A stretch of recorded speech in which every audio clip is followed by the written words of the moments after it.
The Great Mediterranean Sea has its gateway, 9 miles wide, opening into the Atlantic, the gateposts being the headland of Ceuta, on the African coast, and the famous Rock of Gibraltar, in southwestern Spain, two natural fortresses facing each other across the sea. It is a singular fact that the Spanish headland is ruled by Great Britain, this being a result of the wars of the 18th century. Gibraltar, in fact, has had a striking history, one worth the telling. This towering mass of rock rises in solitary grandeur at the extremity of a sandy level, reaching upward to a height of 1,408 feet, while it is 3 miles long and 3/4 of a mile in average width. It forms a stronghold of nature which attracted attention at an early date. To the Greeks it was one of the pillars of Hercules and formed the supposed western boundary of the world. Tariq, the Arab, landed here in 711, fortified the rock, and made it his base of operations against Gothic Spain. For 7 centuries it remained in Moorish hands.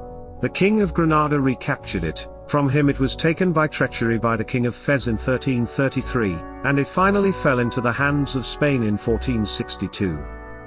For the next event in the history of this much coveted rock we must go on to the year 1704, when the celebrated War of the Spanish Succession was in full play. Louis XIV of France supported his grandson Philip V as the successor to the throne of Spain. The Archduke Charles of Austria was supported by England, Portugal, and Holland, and was conveyed to the peninsula and landed at Lisbon by an English fleet under Admiral Rourke.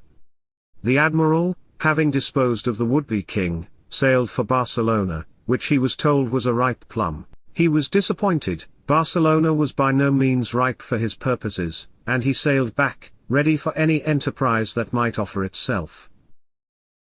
Soon before him towered the Rock of Gibraltar, a handsome prize if it could be captured, and poorly defended, as he knew. The Spaniards, trusting in the natural strength of the place, which they deemed impregnable, had left it with a very small supply of artillery and ammunition, and with almost no garrison. Here was a promising opportunity for the disappointed admiral, and his associate, the Prince of Hesse-Darmstadt, who headed the foreign troops. A landing was made, siege lines were opened, batteries were erected, and a hot bombardment began, to which the feeble garrison could make but a weak reply. But the most effective work was done by a body of soldiers, who scrambled up a part of the rock that no one dreamed could be ascended, and appeared above the works, filling with terror the hearts of the garrison. At the end of that time the governor, Don Diego de Salmas, capitulated, and Gibraltar was taken possession of in the name of Queen Anne of England, the prince being left there with a garrison of 2,000 men. By the Peace of Utrecht, 1713, Gibraltar was formally made over to Great Britain, a country famous for clinging with a death grip to any place of which she has once taken hold. Later efforts were made to win the Rock of Tariq for Spain, but the last and greatest in 1779 through 1782. It is this vigorous effort with which we are here concerned, the siege being one of the most famous of recent times. The Revolutionary War in the United States stirred up all Europe, and finally brought Great Britain two new foes, the allied kingdoms of France and Spain. The latter country had never lost its irritation at seeing a foreign power in possession of a part of its home territory. Efforts were made to obtain Gibraltar by negotiation, Spain offering her friendly aid to Great Britain in her wars if she would give up Gibraltar. This the British government positively refused to do, and war was declared. A siege of Gibraltar began which lasted for more than 3 years. Spain began the work in 1779 with a blockade by sea and an investment by land. Supplies were cut off from the garrison, which was soon in a state of serious distress for food, and strong hopes were entertained that it would be forced to yield. But the British government was alert. Admiral Rodney was sent with a strong fleet to the Mediterranean, the Spanish blockading fleet was defeated, the garrison relieved, provisioned, and reinforced, and Rodney sailed in triumph for the West Indies. For 3 years the blockade was continued with varying fortunes, the garrison being now on the verge of starvation, now relieved by British fleets. At the close of the 3rd year it was far stronger than at the beginning. The effort to subdue it by famine was abandoned, and preparations for a vigorous siege were made. France had joined her forces with those of Spain. The island of Minorca had been taken by the Allied fleet, and it was thought impossible for Gibraltar to resist the projected assault.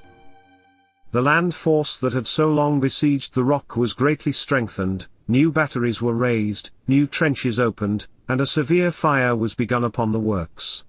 Yet so commanding was the situation and so strong were the defences of the garrison that success from the land side seemed impossible, and it was determined to make the main attack from the sea.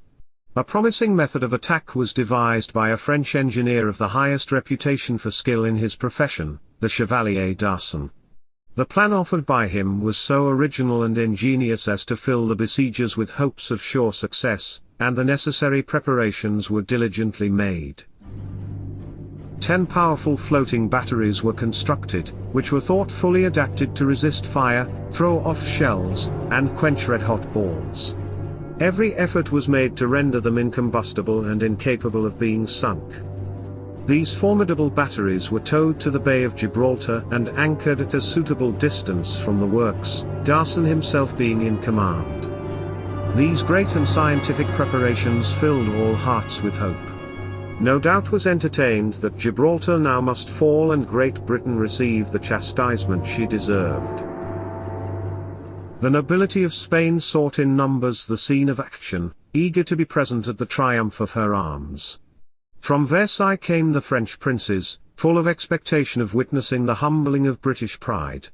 So confident of success was Charles III, King of Spain, that his first question every morning on waking was, "Is Gibraltar taken?" All Spain and all France were instinct with hope of seeing the pride of the islanders go down. Gibraltar was garrisoned by 7,000 troops under General Elliot. These lay behind fortifications on which had been exhausted all the resources of the engineering skill of that day, and in their hearts was the fixed resolve never to surrender. The question had become one of national pride rather than of utility. Gibraltar was not likely to prove of any very important advantage to Great Britain, but the instinct to hold on has always been with that country a national trait, and, however she might have been induced to yield Gibraltar as an act of policy, she was determined not to do so as an act of war. Early on the 13th of September, 1782, the long-threatened bombardment began from so powerful a park of artillery that its roar is said to have exceeded anything ever before heard. There were defects in the plan. The trenches on land proved to be too far away. The water was rough and the gunboats could not assist.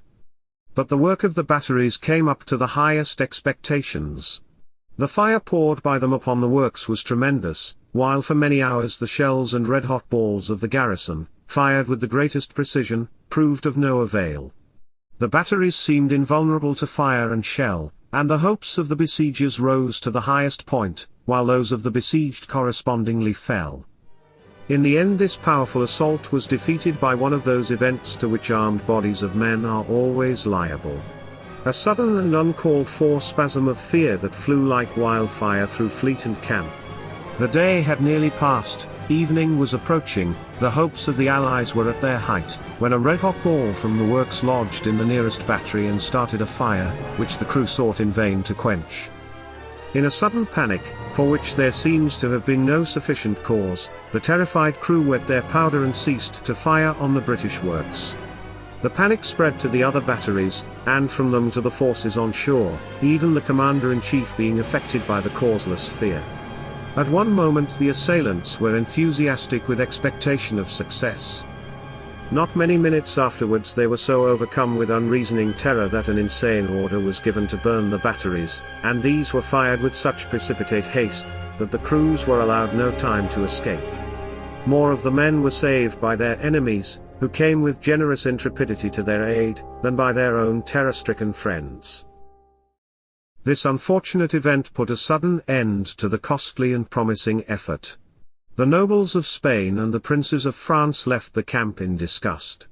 Charles III received word that Gibraltar was not captured, and not likely to be, and the idea of taking the stronghold by force was abandoned, the blockade being resumed. To keep away British aid, the Allied fleet was increased until it numbered 47 ships of the line, with a considerable number of smaller vessels. Against this great fleet Lord Howe appeared in October with only 30 sail, and encumbered with a large convoy. The Allied leaders, seeing this small force, felt sure of victory, and of Gibraltar as their prize. But again they were doomed to disappointment.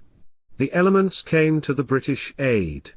A violent storm drove the Allied fleet from its anchorage, dispersed the vessels, injured many of the large ships, and drove the small craft ashore.